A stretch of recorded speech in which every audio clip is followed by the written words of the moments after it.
morning, ladies and gents. I'm going to start this off by telling you need to follow us on social media. That's Living With This on Instagram, Facebook, and Twitter.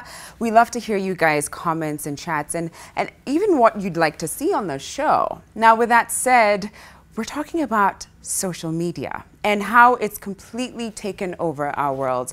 And you know, for the most part, it's actually a great thing because through social media, we're able to promote and push for causes that we believe in and build brands, and we're able to build businesses off of that. But there's also the downside to it, which is that we end up being very stressed and sometimes depressed over the kind of cyberbullying that exists on there, comparisons that take place, or just feeling that you can't really find your way or your footing through this. So here's a quick quote for you, and that is, "We won't be distracted by comparison if we are captivated with purpose." And that was said by Bob Goff. But here's the thing, that's not always easy, and it can be a struggle if you happen to be on social media. Now, our two guests are these beautiful ladies who are actually best friends. The first is Kendi Thagwambi, who is 26 years old. She's a fashion stylist and personal shopper and has a passion for fashion, food. She's actually a vegan, which I actually want to get into, and fitness. And then there is her best friend, who's Agnes Kirigo, who's also 26 years old, an advocate of the High Court of Kenya, and a health and fitness fanatic. She uses social media to inspire and motivate people. Welcome to the show, ladies. Thank you. First of all, I just love how drastic the two of you are, placed against each other, or next to each other, rather. Like, one is, I guess, you know, very composed with a black dress and heels, and you are the vixen. Fashion stylist. I mean, I can't help it. I love it. I love it. And actually, we were even chatting before, and you were saying how people often don't expect that the two of you are best friends. Yeah, that's true. That's so interesting. So tell me, Kendi, when did you start using social media? I think the first social media platform I got onto was Facebook, and that was right after high school in 2009. Okay. And that was just to catch up with my friends. What are you doing with your life now? Yeah. And that was fun. So I was probably 17 or 18, I can't remember. But it was Facebook before all these others came up. Okay, and you, Agnes? It was actually the same. Facebook? Yes, Facebook, immediately after high school, back in 2009. So I remember using my sister's phone because she was in uni at that time. And Facebook was the in thing. I really wanted to be on it. I wanted to chat. I wanted to post and see what people are doing. So that was my first ever interaction, yeah. And what was your relationship with social media at the time? Did you feel any kind of nervousness about posting, second-guessing things, or was it just meh?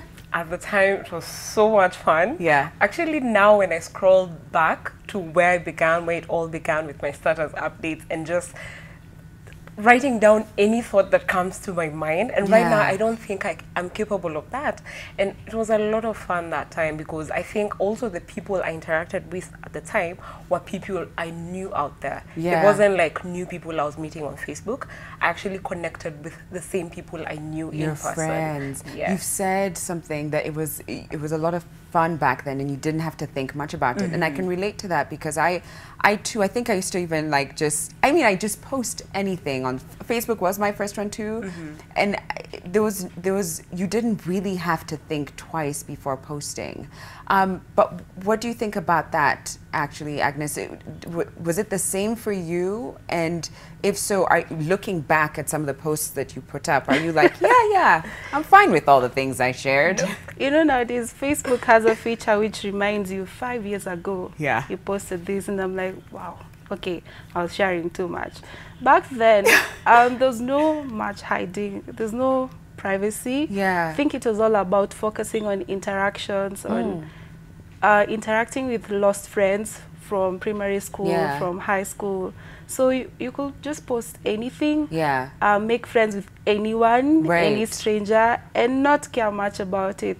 Though right now, it's a bit different. You cannot just go ahead and post anything. So looking back, and I want to pose this to you too, Kendi, looking back, do you feel like, knowing what you know now, would you have posted all the things that you posted back then as quickly as you did? Absolutely not. Yeah. Because I think with years of using social media, I've come to realize that people judge a lot. And so even before I put anything out, I'm already anticipating judgment. Yeah. And so I'm trying to, you know, avoid that by trying to appear perfect or, you know, really polish everything up. Unlike back then when it was just anything comes, you throw it out there. Exactly. And I want to ask this to you, even though I don't know if you'd have I don't think you necessarily have the actual factual answer, but I want to understand from your perspective.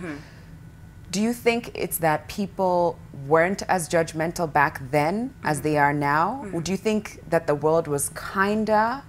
Or do you think the same things and the same thoughts took place, it's just people weren't as quick to voice them and to just, you know, offer their opinion? What do you think? I think people were kinder. Yeah. I don't know, there's something about social media and everyone posting their best life that makes you take a step back and like try to understand, why is this person's life this way and mine isn't? So then you'll find even trolls will want to say something negative to at least bring you down. I don't know, I don't understand why it's different, but I just know it's totally different now. Okay, and you? I also think just like anything new, it's always exciting. Everyone wants to explore it and have fun with it. So Facebook was all about having fun, sharing your life experience, interacting with people from all over the world. But I think as years or as time went by, there are these people who now we refer to as trolls, who now thought, okay, so this thing, how can we use it to make it a negative thing? I don't understand what goes through such people's minds, but I think I don't even know how we can address such people because they don't understand them. And I'm not even sure we can fully understand, but what we can do is just focus on what we know as our truth and our journey, and just know that they will be there and that they're supposed to be that noise at the back of your head, but don't give them much notice. I think I would also say the same, that I think people have become more vicious online, and it's almost as if it's a muscle that's been strengthened over time. So one person says something, you see that they've gotten so many comments, people are laughing, there's so many reactions, and then someone starts to think, oh, they're getting that, let me see what I can get out of it too. And so you start training that muscle, and the next thing you know, it's a weird space we're living in. So what was the next social media platform that you joined after Facebook? For me, it was Instagram. Okay. In 2012. I don't know whether I was a late bloomer. I don't think it was a late. Are you no, there's people who are joining Instagram today. Well, I joined Instagram in 2012 and I've never looked back. Okay. So is that your favorite platform? It's my favorite. Okay. What about you, Candy? Well, for me, I joined in 2013. I remember very early on in the year. But then I had that account for 2 years and I deleted it. Actually, due to anxiety and depression caused by that same social media. Caused by Instagram? Caused by Instagram. Can you take me through that? I remember I joined in 2013. I was very active in school. I was a student leader, so it was a nice platform to share all the activities we'd planned for the school. And then in 2015, I graduated uni, and there's usually that stage that a lot of us go through, like after uni. Now what? You know, and so I'm on Instagram and I'm seeing all these people, they're flourishing, you know, their careers are just blooming, they're doing all these nice things, and I took a step back to be like, why isn't my life progressing like this? And so I remember taking photos and never having the courage to post them, because it's like, even if I post this, it's not real. Or if I post my reality, then I'm going to be judged for it. And I remember just wanting to hide. And I deactivated my Instagram account. And I remember I wasn't on Instagram for a whole year. It wasn't until a year later that I opened another account, having changed my mindset and my mentality on social media. You've said such an interesting thing, and that is you were stuck between these two worlds. The one being, if I post this perfect picture. It's not the reality. And I know it's not a reality. But if I post my reality, I'm going to get judged for it. And so you were living between this two worlds of conflict. Yes. And I get why distance was important. Did you ever go through that kind of conflict or disconnect with social media, Agnes? Well, for me, I just wouldn't post. You wouldn't post? If I felt I'm not good enough. Yeah. Or I'm not yet there. Yeah. Because for both of us, it's been about our fitness journey. Yeah. So we've been working on it for a few years now. Yeah. We're still working on it. I think it's it's a never-ending journey. You're constantly working on your health, and yeah. So anytime I felt I didn't live up to the Instagram expectations or world expectations, I just would keep off. I just would keep off from it. And so what was your expectation when you were joining, say, Instagram now specifically? What did you want from that? When I joined Instagram, it's only because I had heard of it and everyone was talking about it. So I said, let me just sign in and have my own account and see what people do. Yeah. So at first it was just about observing photos of other people from around the world. Then when I started sharing my own photos, I realized, oh, so people are watching, people are keen, people are observing. So when I started my fitness journey is when I realized there are people who are actually following. And outside of social media, I would meet with other people who would, I don't know whether to say it's bullying, but they will see my journey and mock me later in real life. So, were they people you knew? Yeah, people I know. And was it like, teasing, or was it serious? Like, it was teasing, but there's teasing which you question. Is with it really the tinge teasing? of like, that hit too close to home. Yeah. Okay. So I experienced that, and I was wondering, like, are you my friends? Are you rooting for me? Yeah. Do you want me to do better, or what's the real purpose of this? Yeah, I hear you. And you, Kendi, what did you go into social media expecting? Okay, now round two for me now when I started Instagram again. For Facebook, I'm not that active anymore.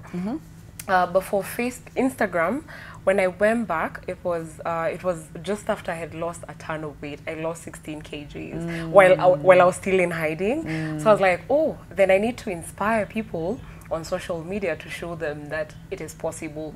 So, and then also to try and be not part of the problem, because at first, remember, I ran away because everyone was busy posting their highlights. Yeah. And so I wanted to be real and post my progress and hope that I can motivate someone. Yeah. So now coming back, it was at a point of motivating people and showing them that it's possible. And then also to encourage women.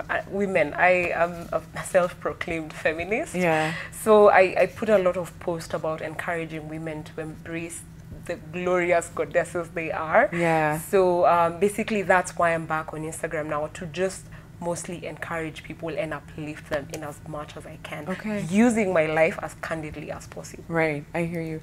Okay, so we have to take a quick break, but we'll be back with more from Agnes and Kendi.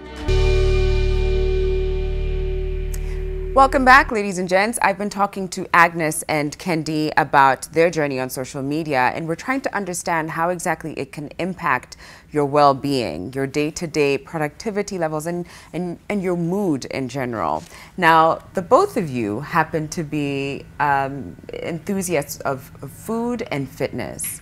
So when you came back, that was what you were focusing on.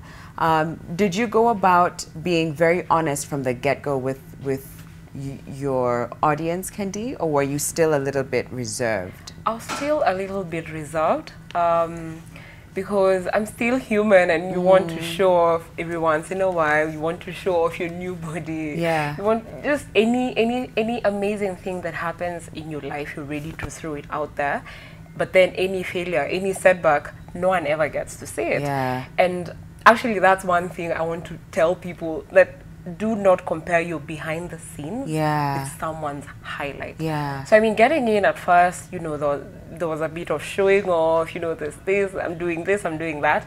And then I had to take a step back, and now it's mostly just posting photos that just make people more conscious, more aware of the dangers of social media. Yeah. Actually, lately, it's so weird that I'm here talking about that, because I think out of the last 10 posts I've done, I think 5 of them have to do with social media and how you have to be careful not to be caught up in that mess. Yeah, you said something that for me is a tweetable moment, not to be caught up in someone else's highlights, because no one is showing their behind the scenes. Yes. Which is so true, because no one is out there saying, hey, hey, hey, today, if you knew how much of a struggle it was to get to work, because, you know, this what didn't come, I didn't have money, or we just went through like a breakup, I'm just tired of like motherhood. No one gets into those nitty-gritties. Yeah, you present the best version of you, and also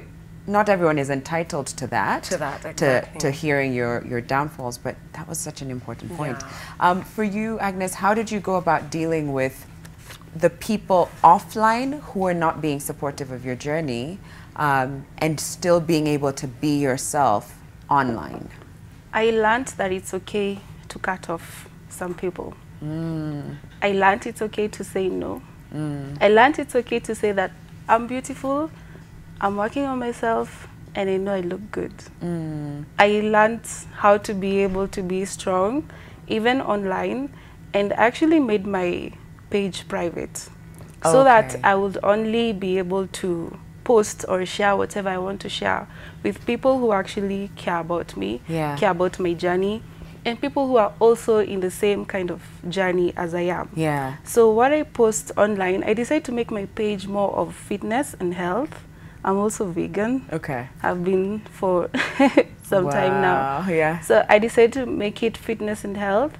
I just post motivational things and tell people you can do whatever you put your mind to. So anything that you set out to do, just wake up and do it. Okay. And I also learned that procrastination really, really is the thief of time. Isn't that something that everyone is struggling with? I mean, I know very, very few people who, when they have something to do, they get up and do it right then and there. But I love that your page is there to serve a higher purpose, and that is to motivate other women. So in your case, how do you then go about selecting who to allow to view your page now that it's private? Well, people I've met. So I usually go for a lot of hikes.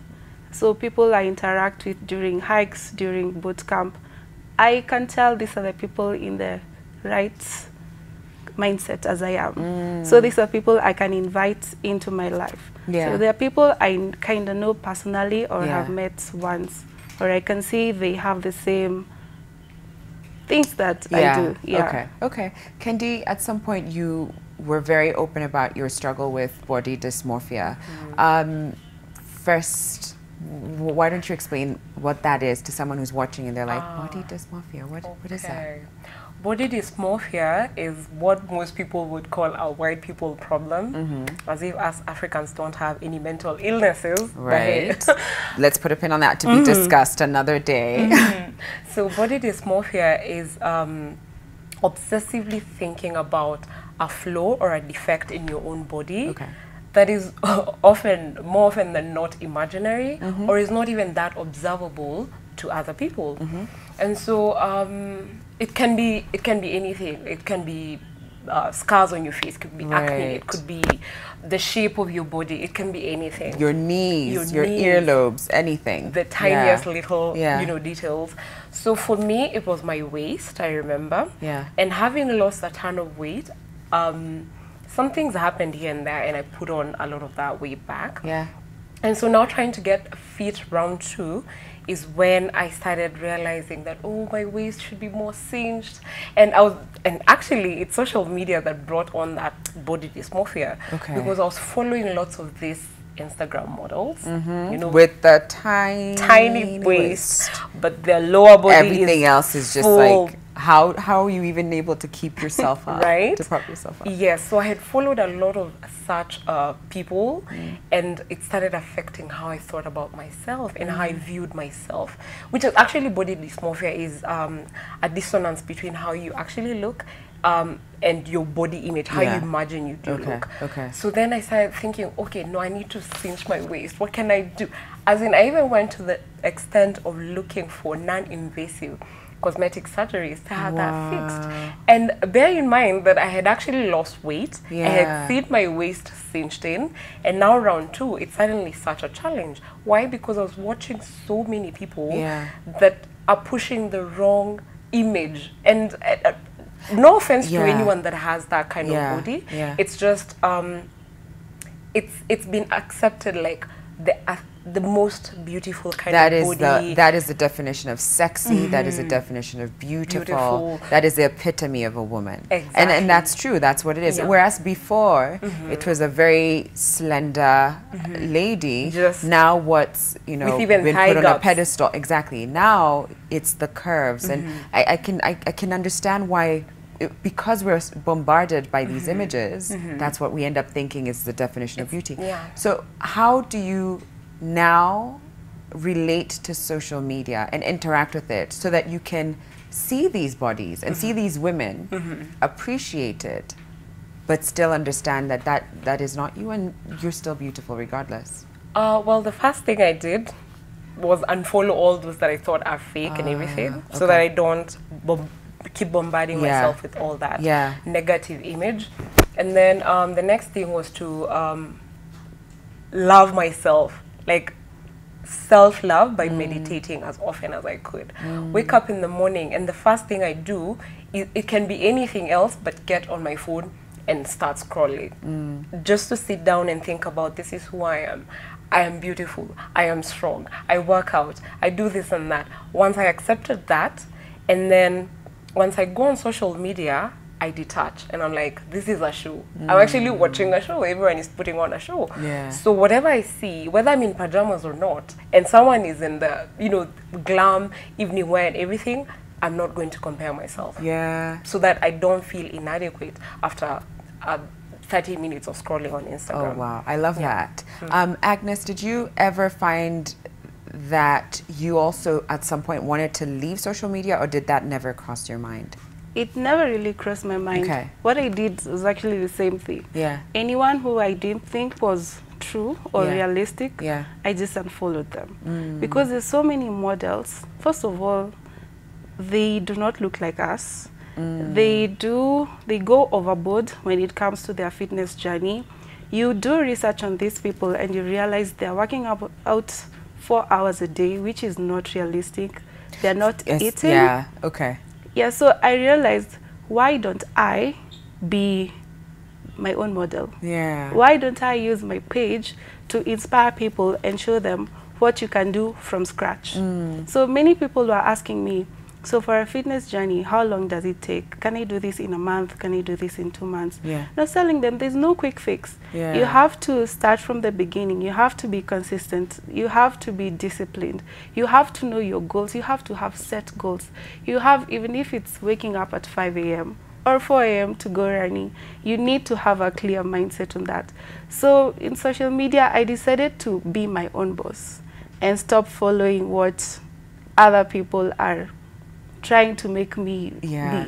You said a couple of things. The first is that you were following people who didn't necessarily look like you, which is something that we do quite often. We watch shows of people that don't necessarily look like us. Our children read books with girls and boys who don't necessarily look like them. And we're feeding ourselves with these images. So for you to have said, no, we're gonna have to change this up. Wow, that I really hope someone who's watching, I'm not kidding, I've actually gotten goosebumps from that. I really hope someone who's watching this right now can take a moment to pause and just wonder, what exactly are you feeding your mind and your spirit? Because whether you realize it or not, it's what influences your perception of the world in general. So now, when you unfollowed all those people, the both of you ladies, did you go about organizing who exactly you want to look up to as role models? Did you have that moment? Yes. Okay, so who are some of the people that who inspire you? Evolve Fitness and Health. Okay. She's Kenyan. She's a bodybuilder. Then we have Renee. She's also, okay, they're all bodybuilders, but That's so interesting. And what's interesting to note as well is, you know, earlier you said some of these people work out for 4 hours. That's just not your reality. Yeah. But that could be their jobs too, because I'm sure for the bodybuilders, that's, you know, what they do for a living. They are trainers, and but to also even understand that their reality doesn't have to be yours.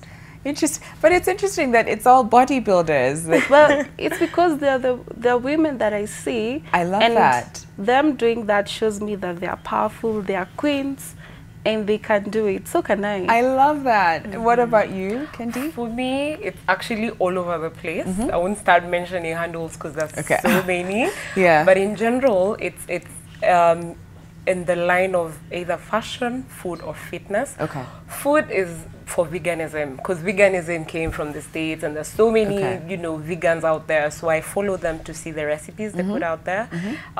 For fashion, just to get inspiration, what's trending out there. It's necessary that I follow fashion icons like you. Oh.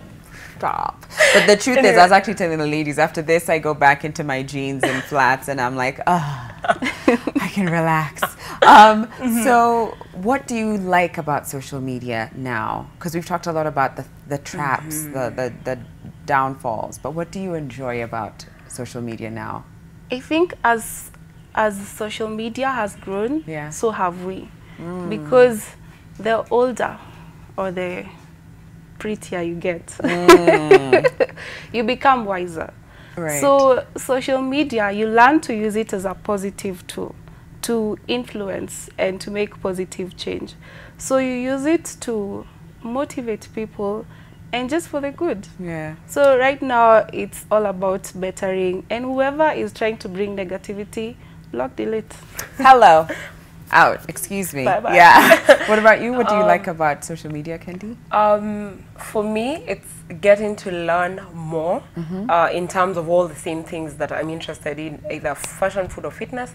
And then also, I get to know successful people out there on a personal level. Yeah. Say motivational speakers. I'm actually into motivational speaking. Okay. So I follow so many of those big people in the States and the kind of things that they do. So sometimes we're just out there passing time, busy procrastinating, and then you see a post that just tells you, yo, get up, go do something, you know? So for me, social media in that way has impacted me positively. And then also, among others, like those that are about elevating your consciousness, about learning about meditation, etc., etc. And I don't know if YouTube is under social media, but YouTube is we can include it as part of that.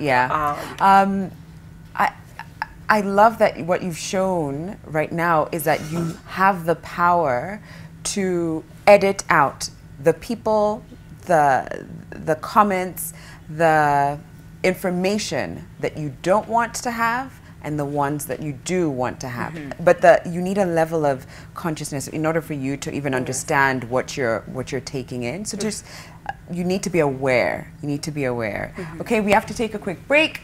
When we come back, we'll talk about Kanye West a little bit, because you can't talk about social media and not bring up Kanye West right now. We'll be back in a moment, ladies and gents. Welcome back. I'm speaking to two best friends who are so different yet so alike in their vision for themselves and how they choose to live their life on social media. That is Kendi and Agnes. Why are you smiling and looking at each other? I feel like I've just interrupted an inside joke. Yes. A best friend inside joke. Yeah, which I'll come back to after the show. But so I want to talk about Kanye West for a bit, and about a couple days ago or so, he came out very strongly saying that he believes likes and the number of followers that you have should be removed, or you should have the option of removing it, so that you don't live your life online by that number, and that ceases to matter. Because a lot of what we think, how we choose to put our image out in the world is based off of how many followers do I have, how many likes. What do you think about that? I agree with him, because there's something I call social currency, is where you calculate your value based on the likes you get Yeah. or the followers you have. Yeah. So already that causes so much anxiety and, Yeah. and stress. You know, a photo you love so much is not doing as well as you thought it would, Yeah. and so you take it down. So I agree, and people out here flossing like, oh, they're successful. You think they're successful because they have many followers, and really that's not the reality. Right. There's so many people who have successful careers, fulfilling careers, and they're not even on social media. Right. So I think if it's removed, it will save a lot of people, a lot of young people, that pressure of feeling valued based off of numbers. So just by that alone, I agree with Kanye. Okay. Okay. About him. What about you, Agnes? I also agree. I don't have a problem with it because I believe the likes that you get on Instagram or any social media platform nowadays has made many people base their self-esteem on that.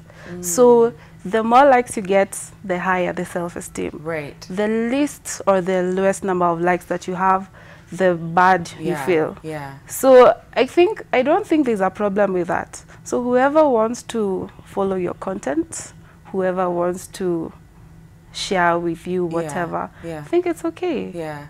I think, I don't know. I'm a little confused about that. But you know what? I would love to hear your thoughts. Please hit us up on social media. I know it sounds weird that we're not sure about social media and the effects, but hit us up on social media. Living with Us on Instagram, Facebook, and Twitter.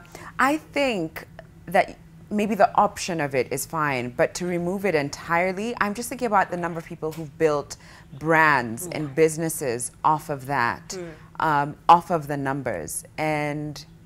But I guess in the back end, you could still access your numbers, and if a brand or something wanted it, that you could still provide it. But I'm also just wondering how that would affect an entire branch of businesses in Korea that have been pegged on numbers. But I 100% hear you. There's too many people who are attaching value on the likes. And when you don't get the like, you start to think, oh gosh, what did I, because of my yeah, what did I because do? of my What did I hair. do? So how has social media affected your relationship with yourself, Agnes? With myself. Well, I think I have grown with it. As social media has grown and improved, I have also grown and improved. So I've learned what to weed out, what to post, what's important, what's private, and what's for public consumption. So it's been a growth process, and I'm still learning with it.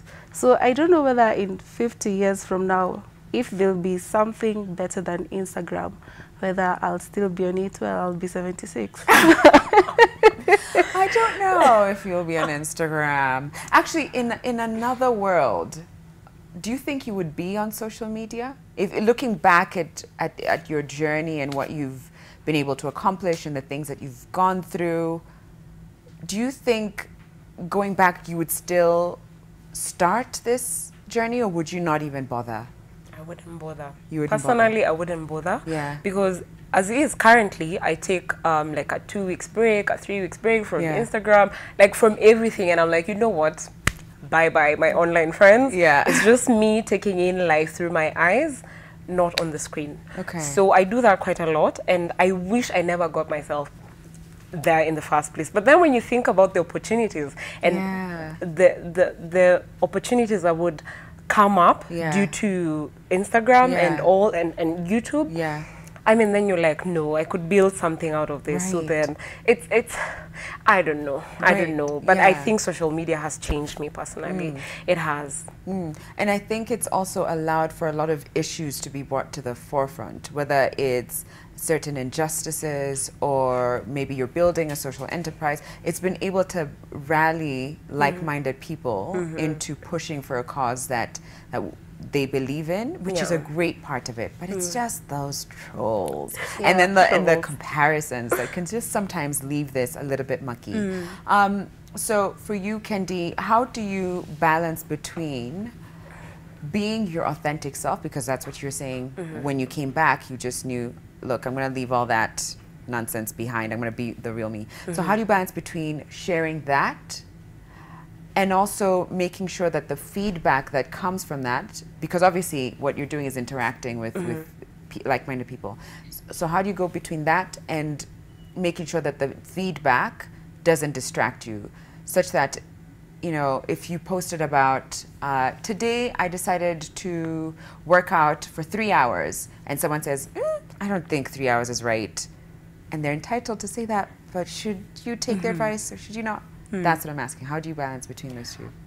So for me, it's just trying to be as candid as possible and to capture those moments as they happen. So whether you think it's right or it's not, I also have a say in deciding what's best for me. So your opinion can come in or whatever, but I know what I'm doing. Yeah. And if it inspires you, well and good. Yeah. If you don't like it at all, then bye. Okay. You know? So I just really, it's all about just loving myself and knowing this is what I want to do. And then also, since I don't want to be the person that makes the next person depressed because of my life, I really think about every post I put out there. It's either to uplift, to empower, to encourage, to motivate. If it's none of that, then it has no reason going up there. If I'm not teaching you anything about styling something or effects of social media, then I have no reason to be putting, you know, the shoes I put on today. Yeah. Like, it has to have a purpose. Right. So for me, it's just having a purpose. This is why I'm putting this out there. This is the feedback I expect. Yeah, just that. So you're very clear on your intention, and once you release whatever it is that content is, you let go. I let go. I'm done. Okay. Yeah. Okay. Agnes, what do you wish to see more of online? Love. Love.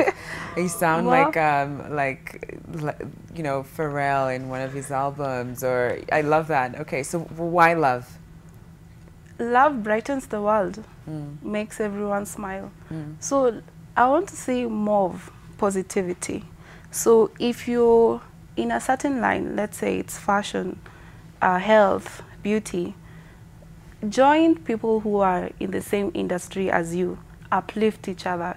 Do not go to someone else's industry and try to troll them because you do not understand it. So focus on what you're doing.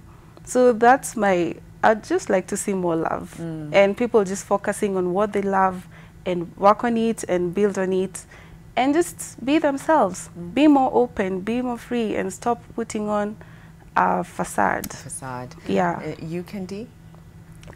What do you wish to see more of? Just what you said. What she said, just love. What she said, same love. thing. Yeah, because honestly, sometimes you're scrolling and it's just a beautiful photo. Someone, you know, has whatever it could be, something nice. And then nice comments, and then there's just that one mean comment. Like, where did this come from? Like, what is this person thinking? Who are you? Like, don't you actually wish, on a serious note, you know what I would love to interview a troll one day. To just have them sit here and understand how it processes in their mind that to say something as mean and rude and thoughtless as they would is okay. Is okay. And do they wonder how it could impact the person, how it could impact their family? I mean, say mean things about a child. Yeah. Like, you're bad-mouthing a 2-year-old. I mean, surely. You've got to be a certain kind of twisted and sick. So what do you wish to see less of? Besides the trolling, which I think we can all agree we can do without trolls. What would you wish to see less of online? The fake identities, like just trying to pretend you're someone that you're not. Just own up who you are.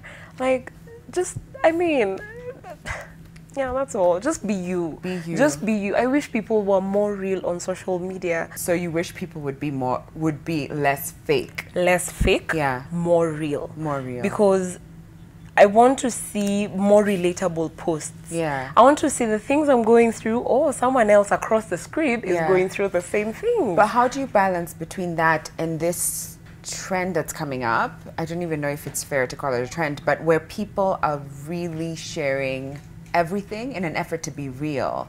And they're being very vulnerable, which is amazing. And that's how people connect. So I hear you. That's how I see myself in you, because you show more of you. But if I want, should there, how do you balance between that and also knowing what to keep private? Because now people are sharing everything. Yeah. Yeah. I think you should just draw a line based on how comfortable you are. How much are you comfortable sharing? Yeah, personally, the things I'd love to share, but then you're like, no, I think this is too much, honestly. So then I'll... But like, I hear you. It's just, it's based off of what you define for yourself as personal and private and sacred. And that's where you end up drawing the line. Is it safe to say it's the same thing? Yeah, it's for the you? same Yeah? thing. Yeah. And what would you like to tell a young lady or a young gent who's about to join social media, like you did a few years ago? Actually, it's like 8 years ago. So you were still in your teens. 18. Yes. Yeah. So, and now they're joining quite young, quite young. So what would you tell a young person who's about to open an Instagram account today? A 13-year-old, let's say. Focus on your truth. But does a 13-year-old know what their truth is? I'm older than that. I'm not gonna say. But I'm not, like, I'm struggling to know what that means and understand. And every day that shifts what my truth is, you know, as we grow. So how do you know what your truth is? I think for a 13-year-old, it's good to also have sort of like a one-on-one mentorship kind of thing. Yeah. So if you meet someone... It's called parents. Get your parents' approval. So yeah. If you meet a teenager who wants to join social media, wants to be on Instagram, be honest with them. Tell them this is what you could expect. These are the positives, these are the negatives. Equip them with the tools that they need so that even if they decide to join behind your back, at least they are not as naive as somebody who's joining in without knowing what to expect. Yeah. I hear you. And I think even that should start from when they are 6 months. No, I'm not kidding, but making sure that these values are consistent. So it's not when they say, Mom, I want to join social media, that you're like, wait a sec, what are our values? Okay, self-confidence, self-love, respect others. So I think to be consistent, that's a beautiful point. What would you say to a 13-year-old? For me, I'd say currently we don't have the culture to be aware of yourself, like who you are, your purpose, and how you take things in. So I'd say take time off social media as often as you can, and then also try and meditate as often as you can. Meditation actually literally cures everything. No, changed your life. Yeah, yeah, it changed my life because I have been affected by social media, and I've been able to pick myself up. How? By meditating and being aware of myself and detaching from that. Knowing that, like I said earlier, it's a show. Everyone is putting out a show. So you, be authentic, but then remember that what people are showing shouldn't be your life. You know, you can be on your path, they can be on their path. Right. Yeah. Their highlights and you're behind the scenes, they're behind the scenes, your highlights. You never really know what people are showing. Yeah, another one I push is never compare your morning face with someone's selfie on Instagram that has been edited in 3 different That's true. If we showed how we looked before this show, wouldn't be the same. Thank you, ladies. Now, after this, I'm going to ask you guys what that inside joke was, because I've not let that go. I want to also laugh. I want to laugh like you guys were laughing just now. I hope that this show inspired you and that it taught you something about self-love, self-confidence, and some of the traps that you may not foresee when entering social media. So be cautious, right? Be attentive to what you're feeding your mind and your spirit. Ladies, thanks again. Can't wait to follow you. I hope you'll accept my request in your private Instagram account.